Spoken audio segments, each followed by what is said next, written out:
He called his own father worthless, sneering that the wedding was already over and only people who really matter had been invited. Then, with a cold edge in his voice, he demanded the keys to the beach house, as if decades of memories meant nothing. The father didn't argue, didn't plead. He simply hung up, his silence sharper than any curse. 3 days later, a box wrapped in silver sat at the newlyweds' door. Inside was no ordinary gift. It was a truth so devastating it tore their perfect world apart. Subscribe now and stay until the end to see why his son's honeymoon turned into a nightmare. 2 years earlier, the father remembered the night his son Nathan walked through the door with a young woman on his arm. Nathan's eyes carried the light of a man who believed he had found something lasting, something pure. He introduced her as Olivia, his fiancée, and the father's chest warmed with a pride only a parent could know. Nathan had stumbled and fallen through heartbreak before, and now here he was, standing straighter, smiling wider, looking happier than he had in years. The father wanted to believe that this was his moment of peace, that his son had finally found someone worthy. But as the evening stretched on, he noticed how Olivia's smile felt too polished, like a pageant queen rehearsing a role, and how her questions circled again and again around one subject, the beach house in Cape Cod. The house was not just timber and glass. It was summers filled with salt air and bonfires on the sand. It was where Nathan had learned to swim, his arms flailing in shallow waves while his father's hands held him steady. It was where birthdays had been celebrated, where laughter had echoed against the dunes, where silence after his wife's death had become bearable only because the sea never stopped moving. That house was history, love, memory, and bloodline. And now, across the dinner table, Olivia's eyes glimmered whenever she mentioned it, as though she could already see herself in photographs leaning against its railings, claiming its view as her own. The father swallowed his unease. He wanted his son's happiness, and he told himself he was being unfair. At first, everything seemed ordinary enough. Nathan's calls still came. His visits still carried the same affection. But slowly, almost invisibly, the current shifted. Daily calls turned into weekly check-ins. Weekly turned into silence that stretched long enough to make the father stare at his phone and wonder what he had done wrong. When he asked, Nathan explained in words that did not sound like his own. Olivia thought he needed to set boundaries. Olivia thought he should focus more on his marriage. Olivia thought independence meant pulling away from the man who had raised him alone. Each time, the father recognized the same refrain. Olivia thought. Nathan repeated. He noticed how invitations began to exclude him. The engagement was not announced by his son in a heartfelt conversation, but blasted on social media for strangers to click like and leave hollow congratulations. A photograph of a diamond ring, Olivia's perfectly manicured hand, Nathan grinning beside her, and beneath it the words, "He asked. I said yes." The father's coffee turned cold as he stared at the image. Not one friend asked why the man who had raised Nathan was absent. Everyone assumed he already knew. He picked up the phone, forced his voice into warmth, and offered congratulations. Nathan was breathless with excitement, promising to call back, to include him soon.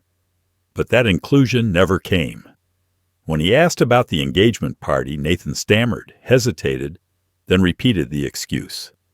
Olivia's family had traditions. Her parents wanted it small. It was better to keep it their way. The father kept his tone even, but a chill spread inside his chest. He was not being forgotten. He was being erased. Months passed and the pattern hardened. Wedding plans unfolded without him. Venues were chosen, flowers arranged, photographs posted online of Olivia shopping for gowns with her mother, her smile triumphant. The father offered to help, to contribute, but was met with vague dismissals. Nathan said Olivia's mother had connections, Olivia's father had influence. Everything was already handled. The father began to feel like a ghost at the edge of his own son's life, an afterthought with a checkbook, not a father who had carried Nathan on his shoulders through parades and baseball games, not the man who had worked late shifts to keep that beach house paid for after his wife died. One evening Nathan called, his voice flat, rehearsed. Olivia believed it was best if he didn't spend Christmas with his father anymore. They needed new traditions, their own traditions. The father listened in silence, remembering all the Christmas mornings in pajamas, the hot chocolate, the wrapping paper torn by eager hands. He heard his son speak, but every word belonged to Olivia. The father hung up and stared at the wall of photographs in his living room, his wife holding Nathan as a baby, Nathan's first bicycle ride, the Cape Cod sunsets where they had sat together in peace. Now all of it was being rewritten by someone who had been in their lives for less than 2 years. The final blow came not with rage, but with that call after the secret wedding. His son had married without him. No invitation, no place at the table, not even a mention until after the fact. The only thing Nathan wanted was the key to the Cape Cod beach house. The father understood at last. Olivia had not been drawn to his son's heart. She had been drawn to the property, to the inheritance, to the idea of taking something built by generations before her. His son was the bridge. The beach house was the prize. He smiled as he ended the call. He felt no need to argue, no need to beg for recognition.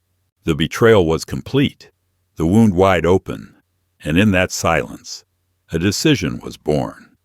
He would not give them anger. He would not give them tears. He would give them something far colder, far sharper, and infinitely more unforgettable. 3 days later, when a beautifully wrapped box sat at the door of Nathan and Olivia's new apartment, the father's plan had already set itself into motion. What was inside was not silk or crystal or some trinket from a registry. It was the kind of gift that stripped away illusions and left only raw truth. It was a package that carried documents, names, histories, and secrets heavy enough to fracture the foundations of a marriage built on lies. The father poured himself a drink and waited by his window, the ocean wind rolling in from Cape Cod, miles away. He pictured Nathan's hands tearing through the silver wrapping, Olivia's eyes narrowing, the moment when joy shifted into horror. He knew the scream would come, sharp, panicked, impossible to contain. And he knew that was only the beginning. Because gifts like these don't end when the paper's torn. They linger. They expose. They destroy. What Nathan and Olivia would discover inside that portfolio would not just shake their marriage. It would set off a chain of revelations that neither of them could escape. The father leaned back, his face calm, almost serene. For years he had carried the weight of betrayal in silence. Now the weight was shifting. Justice was no longer an abstract dream. It was in motion. And what waited inside that silver box was not revenge. It was the truth.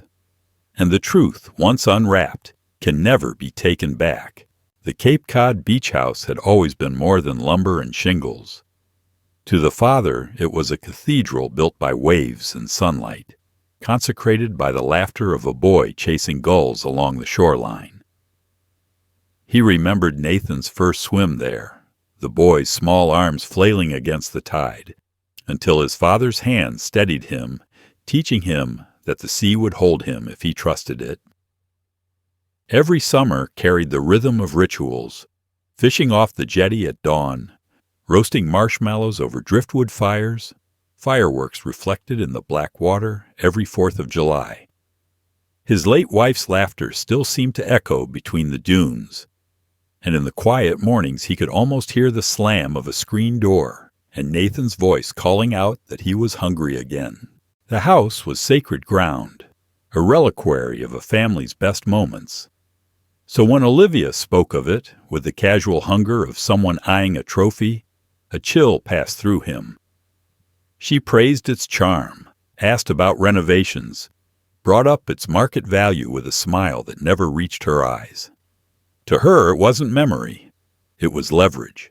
She talked about how perfect it would be for parties, how friends from Boston would adore long weekends there, how it was wasted potential for it to sit empty while he, an older man, rattled around in it alone.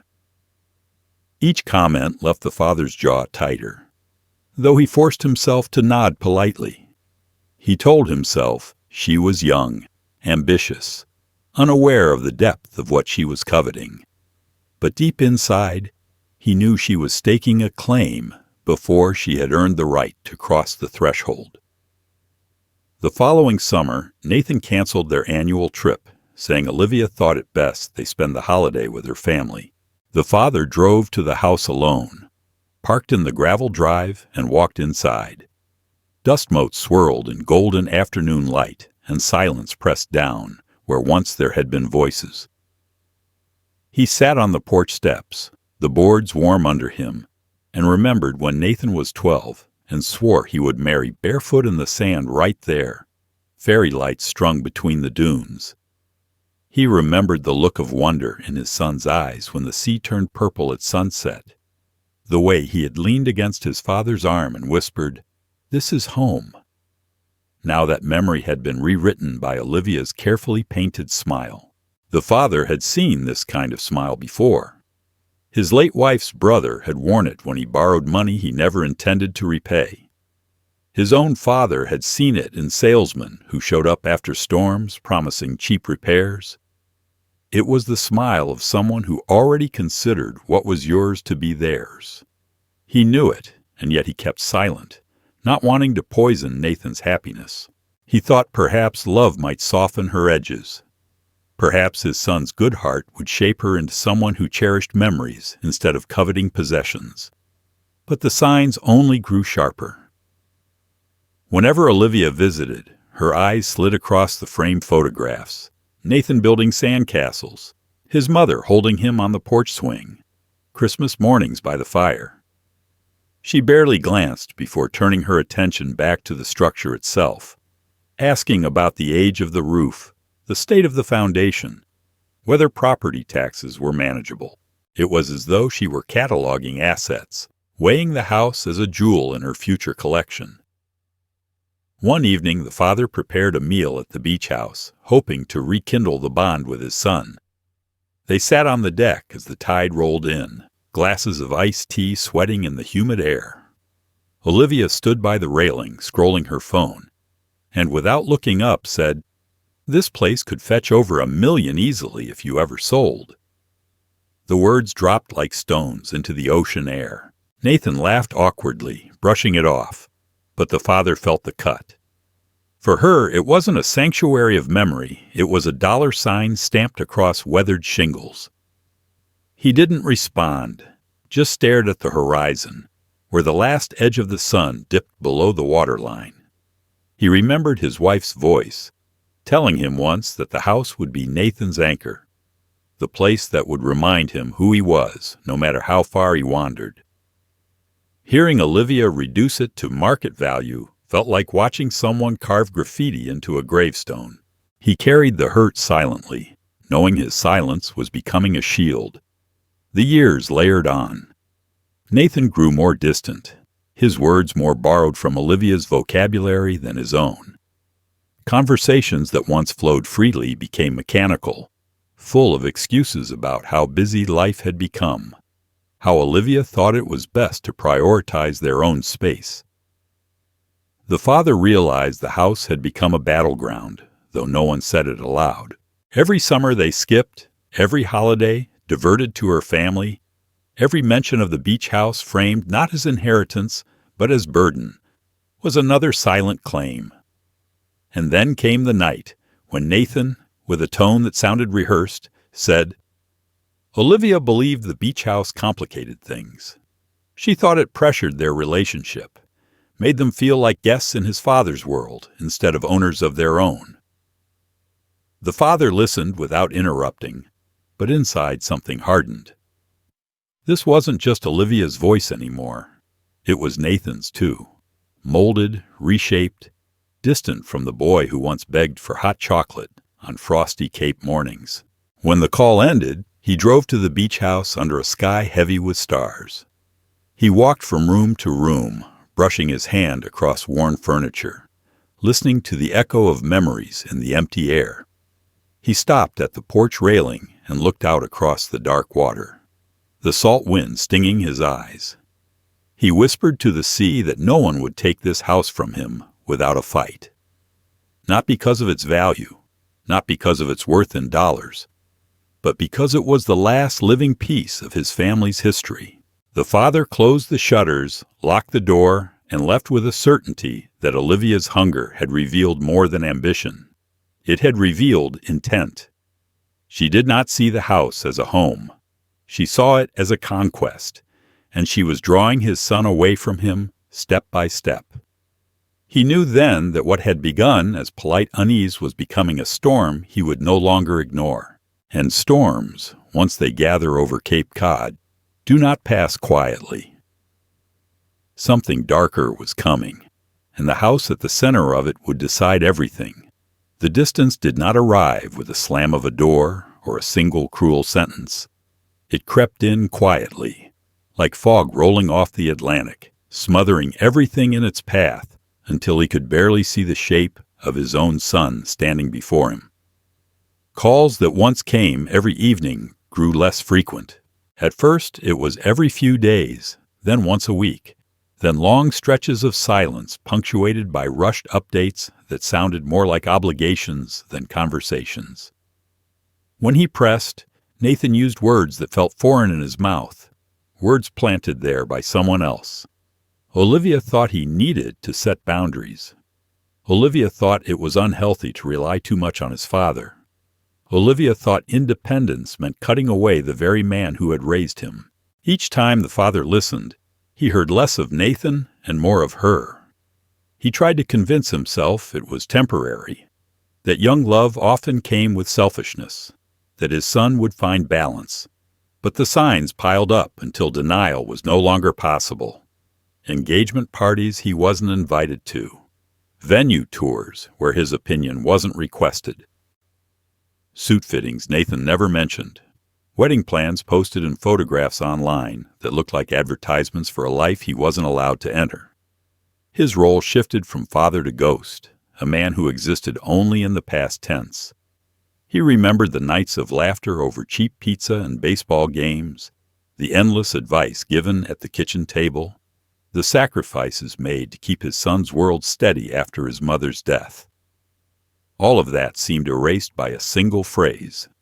Olivia thinks. The father watched his son transform. Where Nathan once came home brimming with stories, now his visits were stiff, rehearsed, his eyes flicking toward Olivia for permission, before answering simple questions. It was subtle, but unmistakable. She was teaching him to measure loyalty not by blood, but by compliance. The father felt himself being written out of his own family script. Invitations that once would have been automatic now never arrived. Conversations with Nathan felt like interrogations, each answer too cautious, too careful, as though he were betraying someone simply by speaking freely.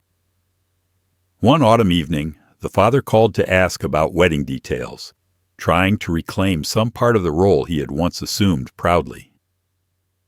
The silence on the line told him everything before Nathan spoke.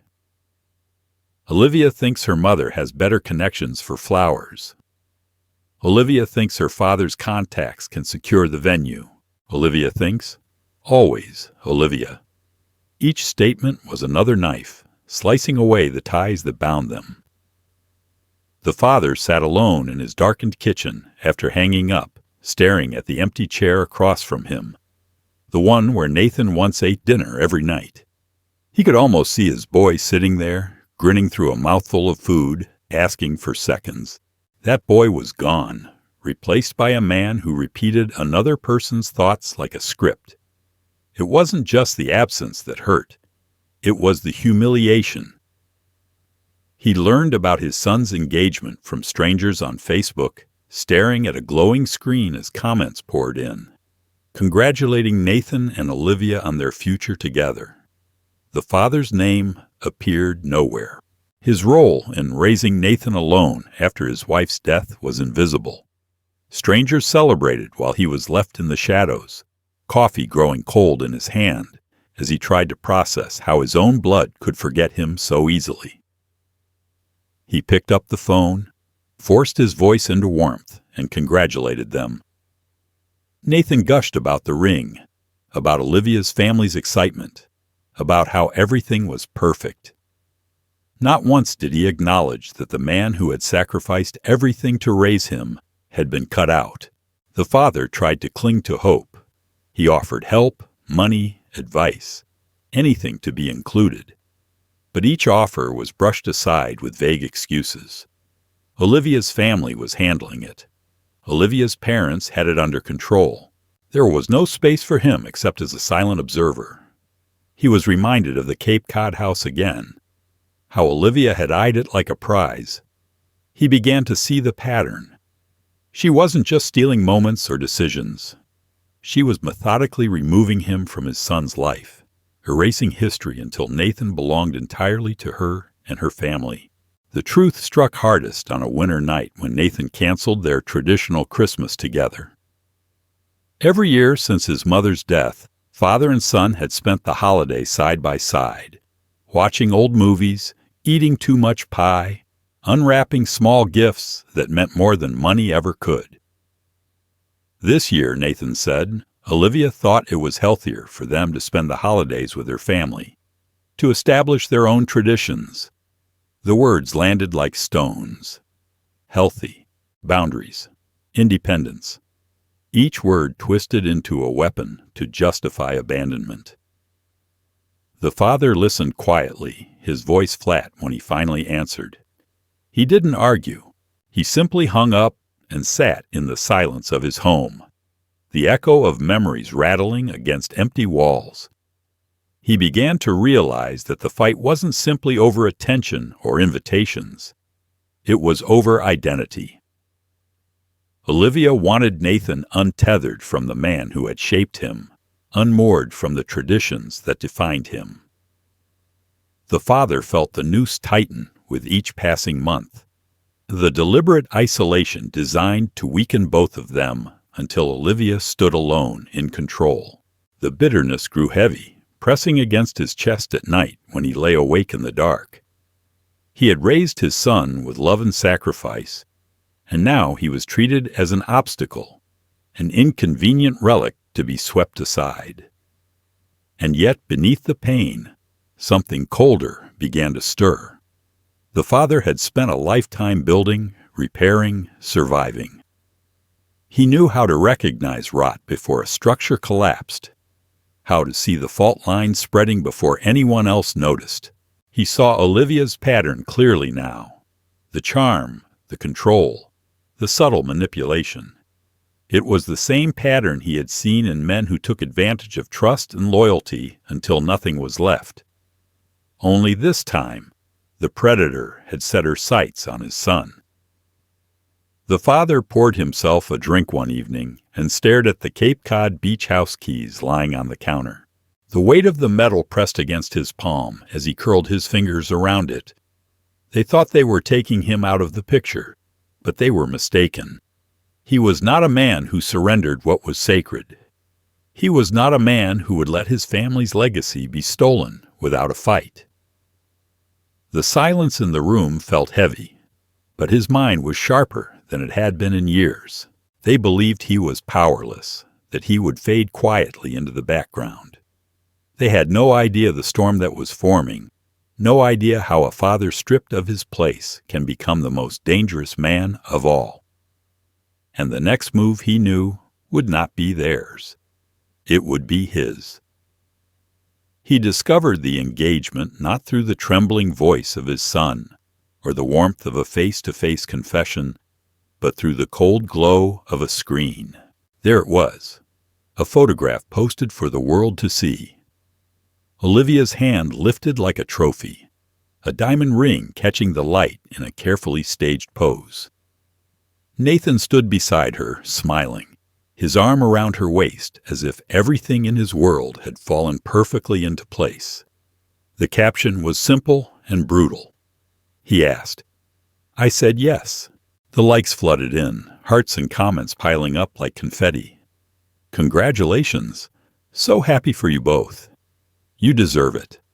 But not one word to the man who had raised him, not a whisper of inclusion, not even the courtesy of a phone call. He stared at the screen, coffee cooling in his grip until the bitter liquid tasted of ashes. Strangers celebrated his son's future while he sat alone, blindsided, erased. It wasn't ignorance, it was exclusion, deliberate and sharp, as if a line had been drawn through his name in the story of Nathan's life. He felt his heart pound, the silence of the room amplifying every beat until it sounded like a drum of humiliation. The father forced himself to act, to mask the wound with the practiced steadiness of a man who had lived through worse storms. He picked up the phone, dialed Nathan's number, and congratulated him. His voice was warm, almost cheerful, but behind every syllable lay the weight of betrayal. Nathan was breathless, gushing about the proposal, about how Olivia had been surprised, about the elegance of the restaurant where it had happened. He spoke of Olivia's parents, their excitement, their quick decision to start planning an engagement party.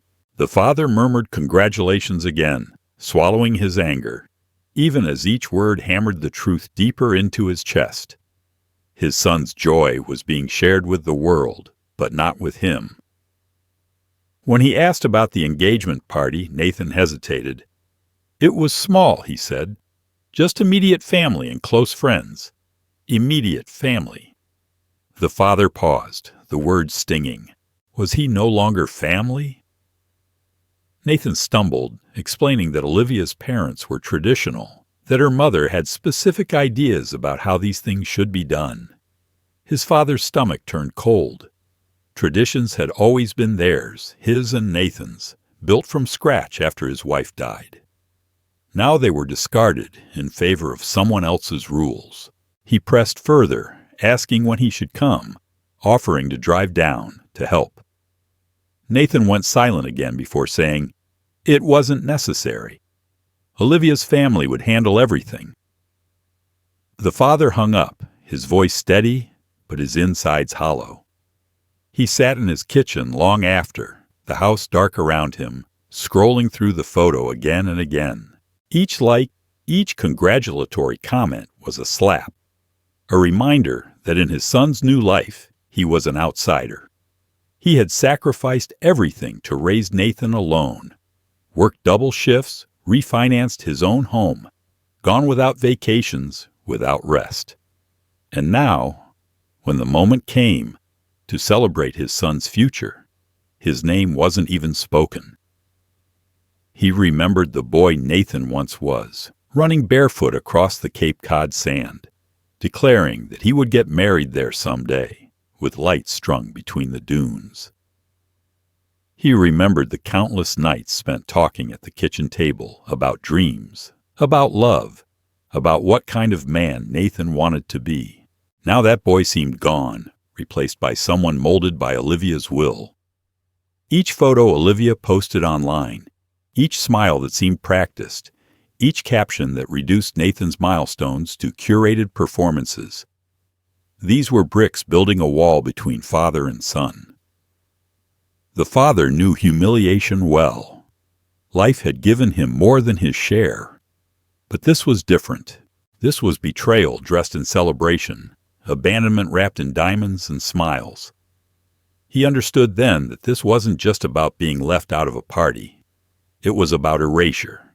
His existence was inconvenient, his history an obstacle.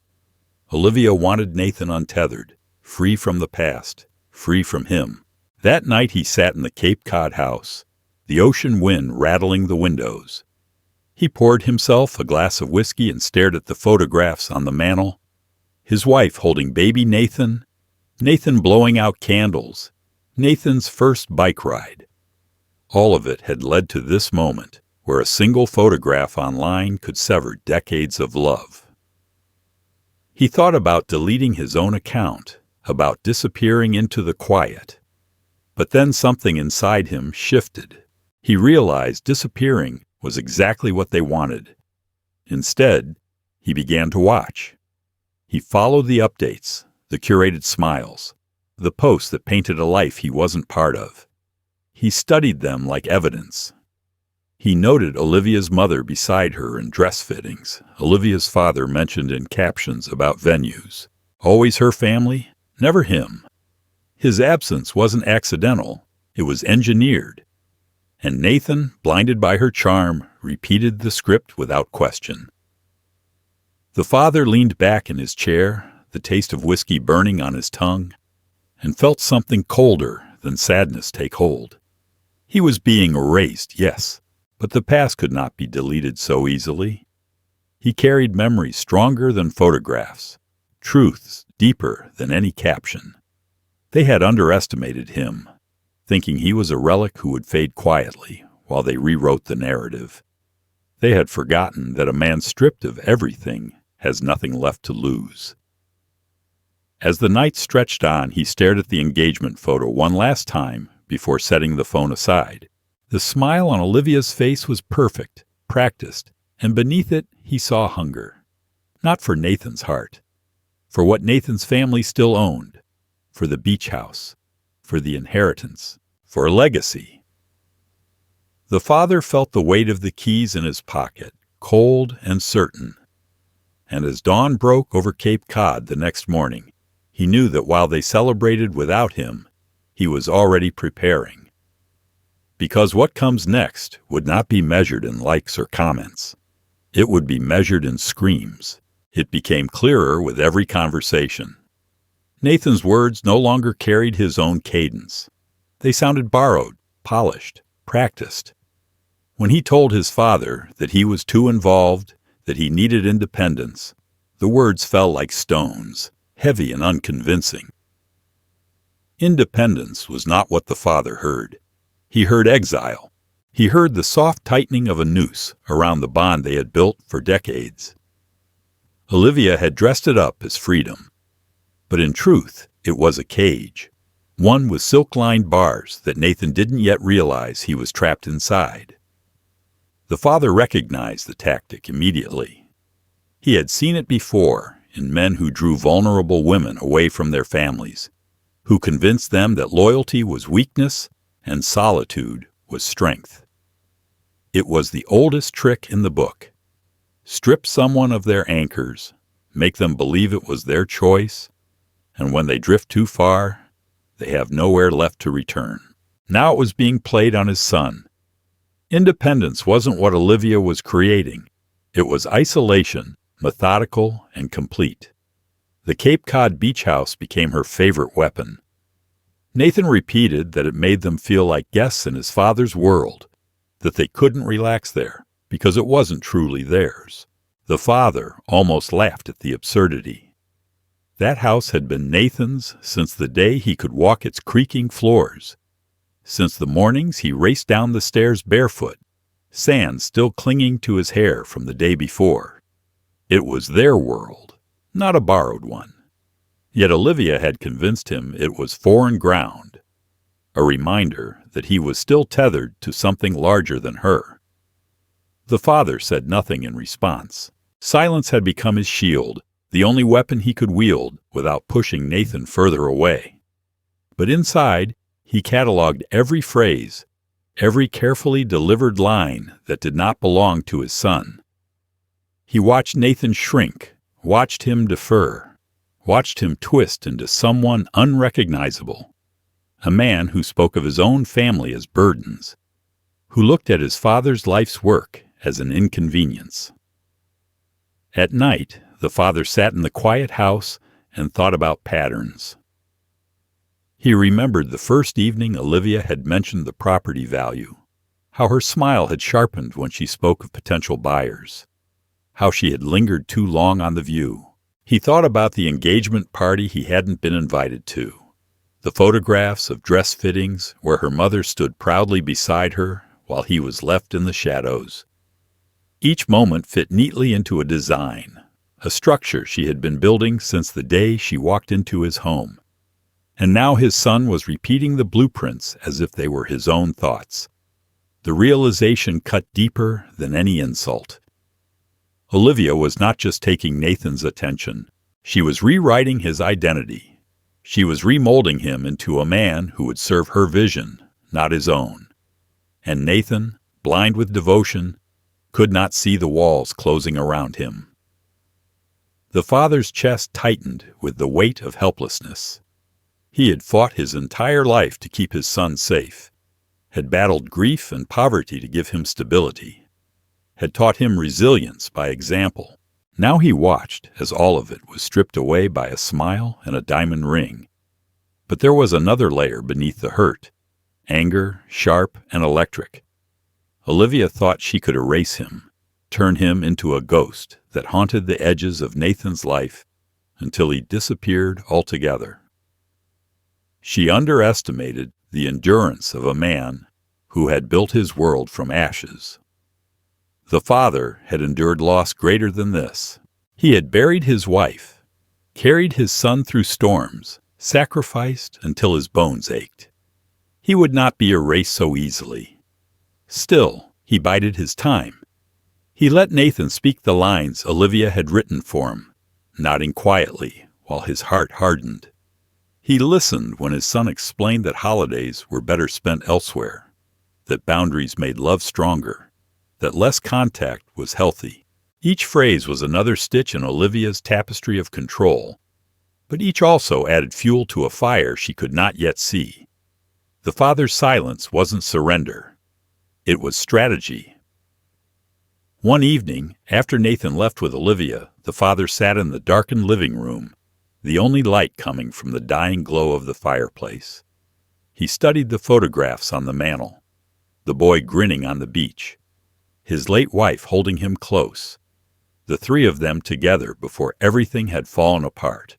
Those images told the truth Olivia couldn't erase. They were proof that Nathan belonged to something greater than her ambitions. Proof that his bloodline carried resilience she had underestimated. The father leaned back, letting the silence settle like armor. He realized Olivia was playing a long game, but so was he. She was weaving her net of manipulation, but nets break when pulled too tight. He had the patience of tides, the endurance of stone. She thought she was isolating him, pushing him to the edges until he vanished. But she didn't understand the nature of men like him. Men who had nothing left to lose become dangerous. Men who have been cut out quietly begin to plan loudly in their silence. As he turned off the lamp and let the room fall into complete darkness, his mind sharpened. Olivia believed she was winning, believed she had bent Nathan entirely to her will. But she had already made her first mistake. She had underestimated the man she was trying to erase. And soon enough, she would learn that isolation works both ways. Because while she thought she was isolating the father, what she was really doing was isolating herself, drawing the gaze of a man who would not sit idle while his son was stolen from him. Something was already shifting, already stirring. The storm was gathering on the horizon, and storms, once they begin, do not choose mercy. The call came on a Wednesday morning, abrupt and stripped of all warmth. His son's voice was flat, like an actor reciting lines he didn't believe in. "We already got married. Just send the beach house keys." No tremor of excitement, no hint of pride in beginning a new life, no invitation to share in the joy. It wasn't joy at all. It was a transaction, cold and impersonal, reducing decades of sacrifice to a request for access to property. The man who had once curled on his father's lap, who had whispered childhood dreams of marrying barefoot in the Cape Cod sand, now spoke like a stranger asking for the keys to a storage unit. The father held the phone to his ear, the silence between words louder than the words themselves. He forced his voice calm, even pleasant, and agreed. Of course, he would send the keys. He ended the call, set the phone down, and sat very still, staring at the kitchen wall as if it could explain how blood could turn so cold. His hand shook once, then stilled. He would not give them the satisfaction of rage, not yet. He poured himself a drink, the glass steady in his grip, and let the bitterness burn his throat. Outside, the roses in his garden leaned heavy in the sun. He looked at them and remembered how his wife used to cut a dozen stems, how Nathan, as a boy, would carry them awkwardly to the kitchen sink. He remembered laughter, summer dinners on the porch. All of it now collapsed into a single sentence spoken without care. "We already got married. Just send the beach house keys." He knew then that the boy he raised, the son who had once belonged to him in love and loyalty, had been transformed into something unrecognizable. The betrayal cut deeper than absence. To be excluded from the wedding was humiliation enough, but to be remembered only for the property, only for the house built on generations of memory, was cruelty sharpened to a blade.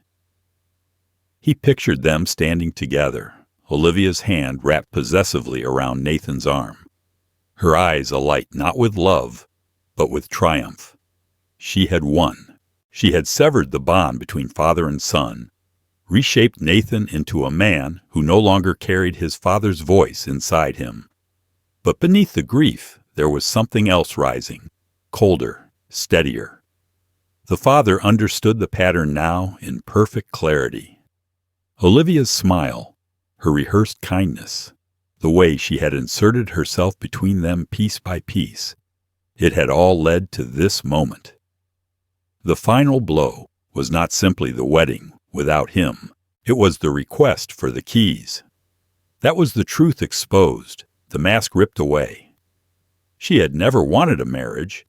She wanted the beach house, the inheritance, the history she could not build herself. And Nathan, blind and pliant, had delivered the message. He rose from his chair, walked to the mantel, and stared at the photographs lying there. Nathan as a child on the Cape Cod sand, his late wife holding him close, summers captured in frames.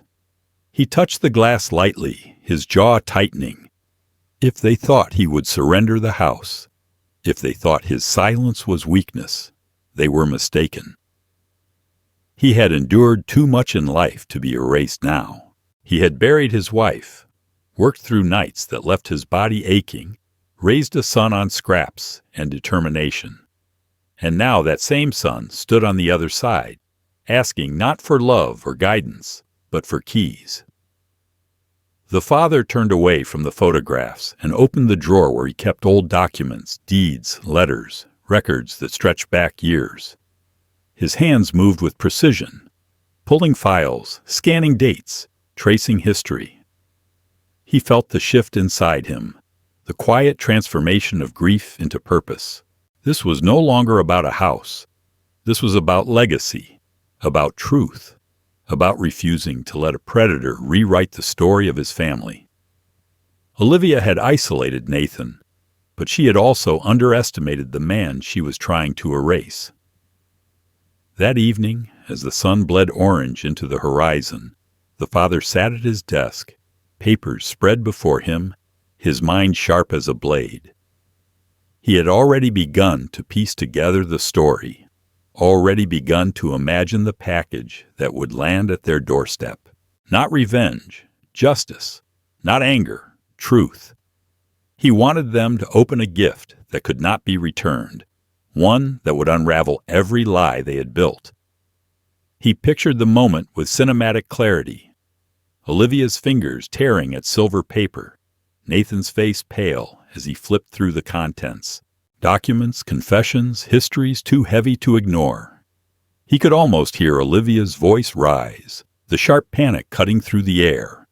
could almost hear Nathan's silence as he realized what his wife had hidden. The scream would come, shrill and unending, the sound of control collapsing. The father leaned back, letting the vision settle. They thought they had broken him with exclusion, thought they had reduced him to nothing more than a set of keys, but the final blow they had delivered was also their undoing. Because now he no longer clung to the hope of reconciliation. That hope was dead, buried with the words spoken on the phone. What rose in its place was resolve, unflinching and dangerous. He looked at the Cape Cod keys on the table, their metal edges catching the dim light. They had asked for them with arrogance, expecting compliance. Soon they would receive them, but not in the way they imagined. He would give them the keys, yes, but along with them, he would give them something far heavier. A truth that would fracture their perfect facade, a revelation that would not fade with time.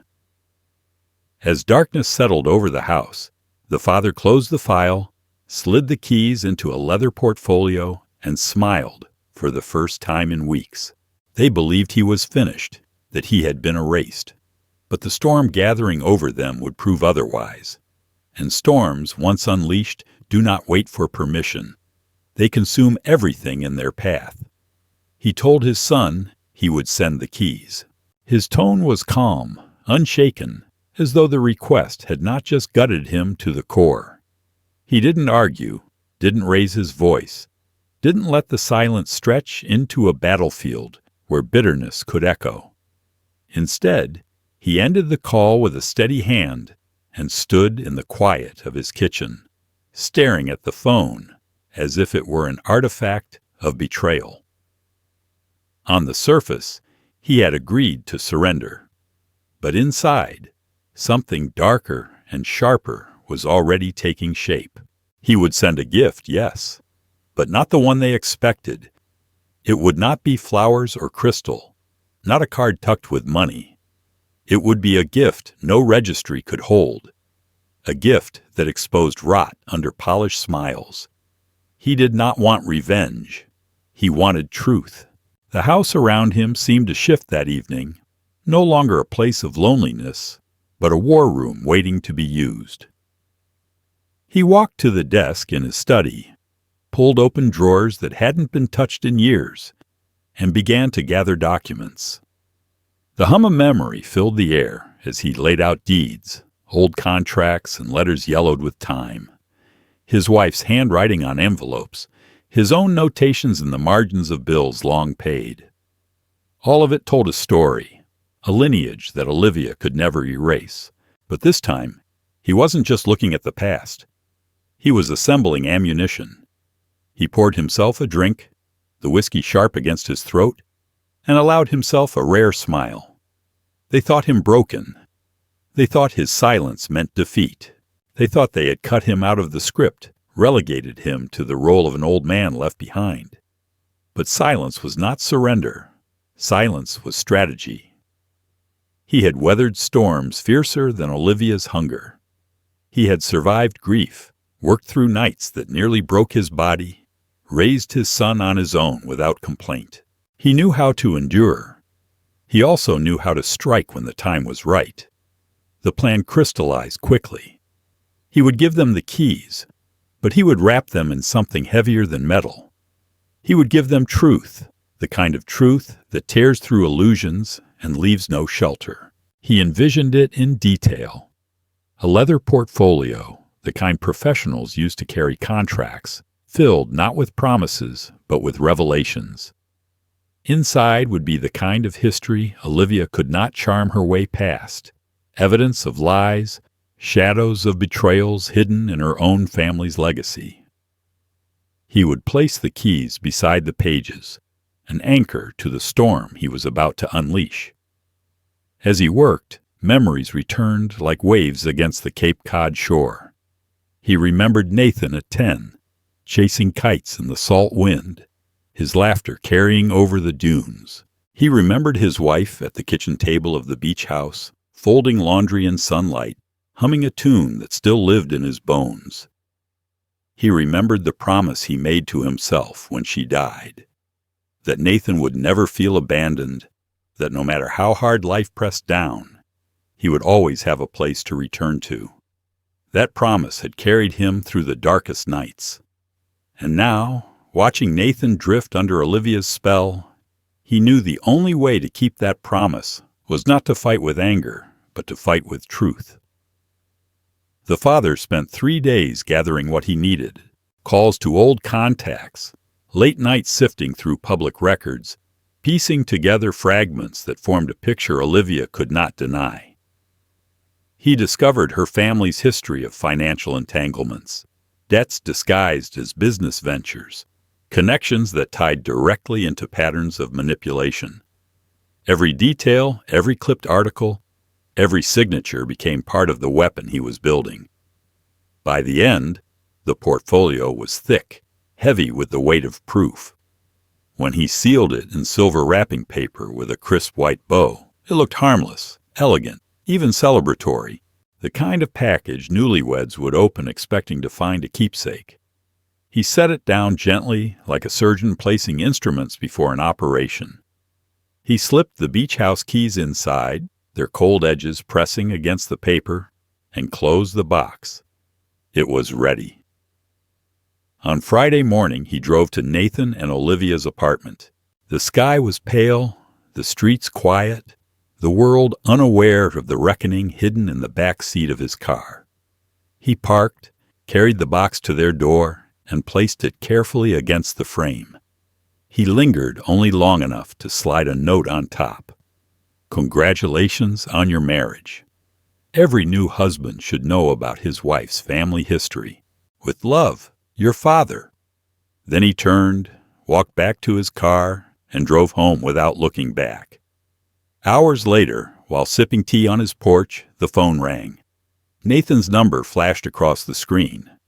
But when he answered, it was Olivia's voice, shrill and cracking. "What the hell is wrong with you? How dare you send this?" He listened calmly as her words spilled into hysteria. In the background, he heard Nathan's silence, heavy and telling. He let her scream, then spoke with a calmness that chilled even himself. "I simply gave you a wedding gift.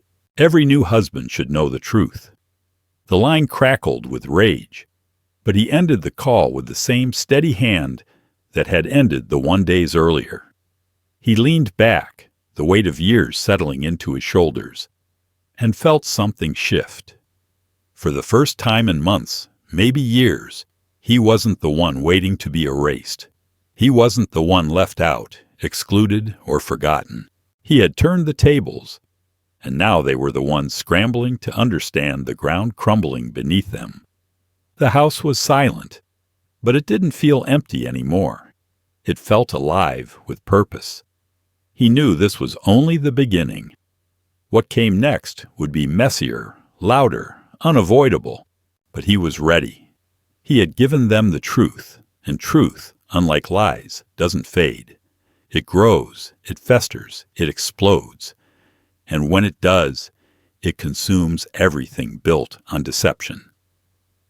The package sat like a trap disguised as generosity, silver wrapping gleaming in the morning sun, a white bow tied with deliberate precision. It looked like love, like celebration, like a father's reluctant blessing for a marriage he had not been invited to witness. But inside lay something far sharper than sentiment. Tucked beside the cold metal of the beach house keys was a collection of documents, carefully curated over sleepless nights. Bank records, notarized affidavits, and newspaper clippings. Each one a nail in the coffin of the illusion Olivia had built. At the heart of it all was a truth her polished smile could not conceal. Her father had once orchestrated a fraud so elaborate it ruined lives, siphoning money that had rightfully belonged to others, including funds tied to the estate of the woman Nathan had called mother. The inheritance Olivia had coveted was not hers to claim. It legally belonged to Nathan, the very man she had worked so tirelessly to isolate. He could picture it even before it happened. Olivia's manicured fingers tugging at the ribbon, Nathan's distracted smile as the lid lifted, the room shifting from anticipation to horror in a single heartbeat. He could see her eyes scanning the documents, her face paling as the reality unraveled.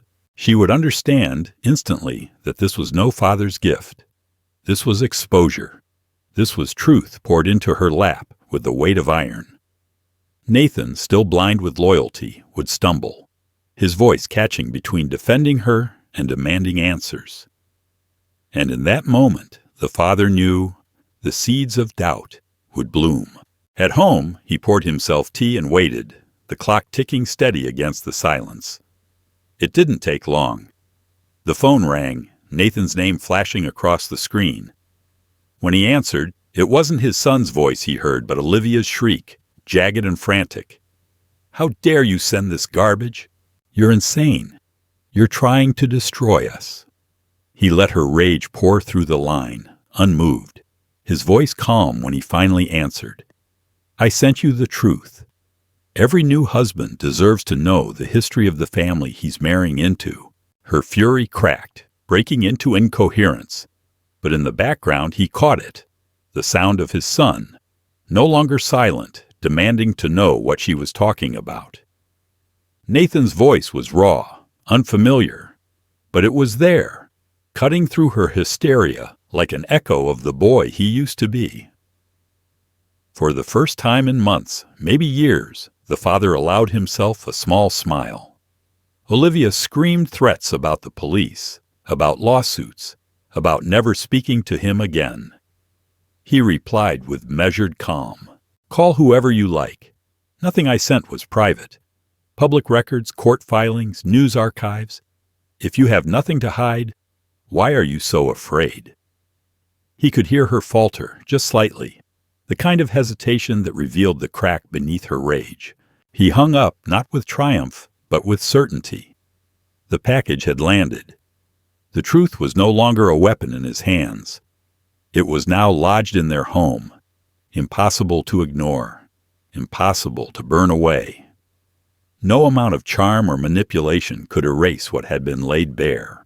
It would sit between them like a third presence, whispering questions in Nathan's ear when she thought he was asleep, echoing through every argument, every glance. He stepped outside onto the porch, the evening sun spilling gold across the horizon, and felt the weight lift from his shoulders. He had not shouted. He had not begged. He had simply placed the truth where it belonged. Now it would do the work for him, dismantling illusions piece by piece. He knew Olivia would fight, clawing at Nathan with every trick she possessed. She would twist, deny, cry, manipulate. But doubt, once planted, does not die easily. It grows roots. It splits stone. That night he sat in his chair, a quiet satisfaction settling over him. He knew the call would come again. Maybe not tonight, maybe not tomorrow, but soon. Nathan would want answers. He would demand explanations that Olivia could not provide. And when that moment came, when his son stood at the edge of denial and realization, the father would be ready. For now, though, he allowed himself a rare kind of peace. The game had shifted. He was no longer the one left in the shadows, erased from his son's story.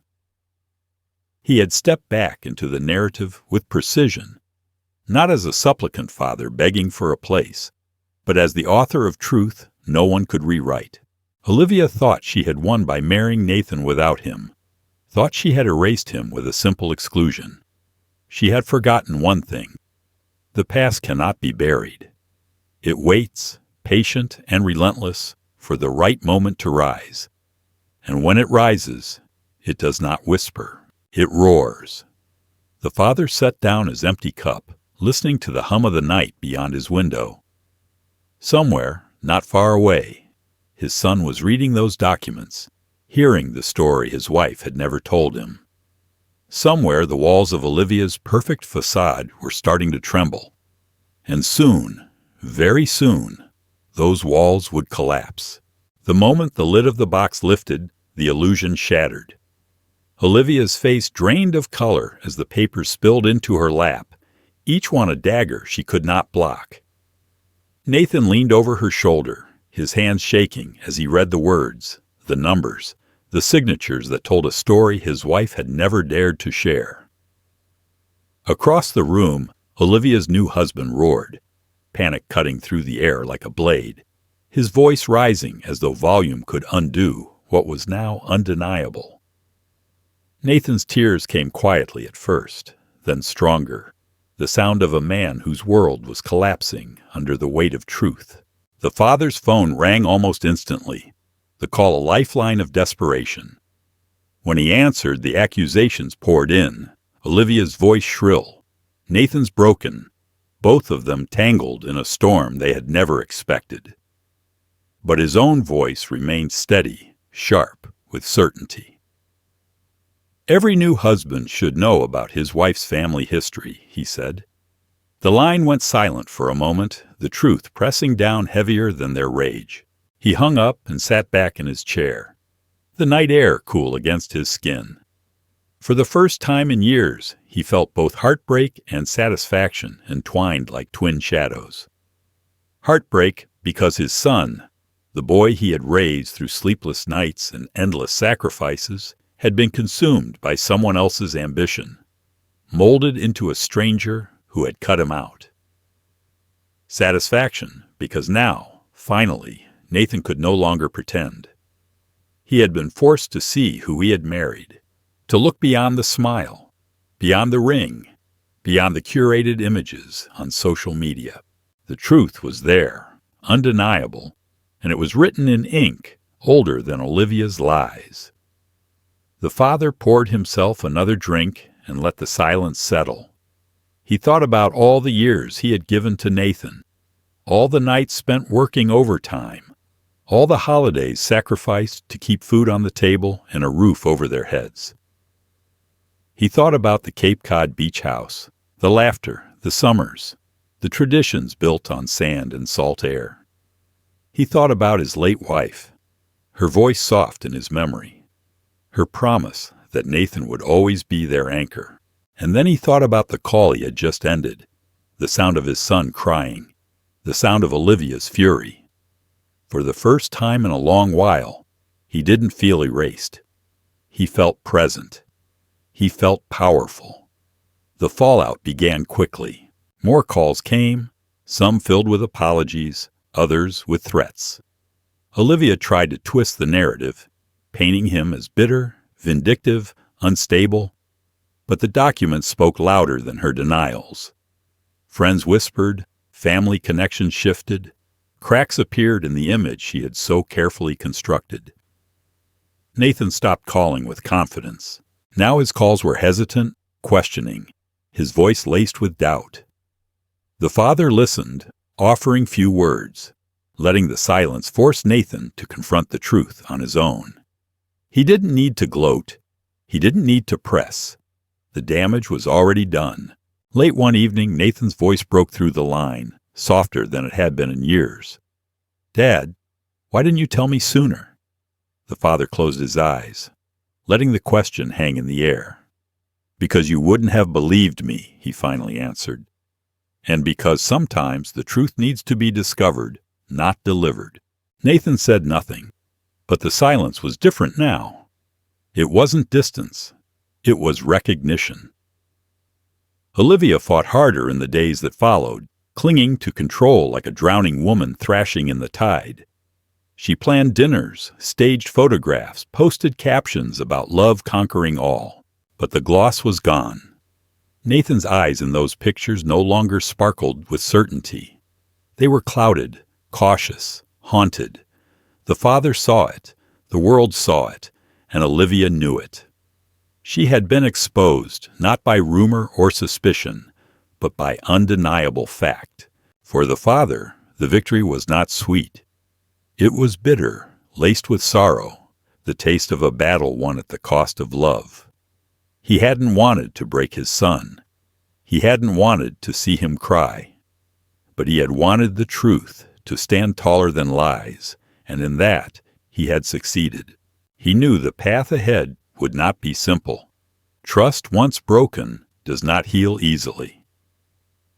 Nathan would have to choose whether to keep living in the shadow of Olivia's manipulations or step back into the light of what was real. The father could not make that choice for him. He could only wait, silent and steady as he always had. He stood at the window of his home, the ocean visible in the distance, and thought about storms. Some destroy, some cleanse. This storm had done both.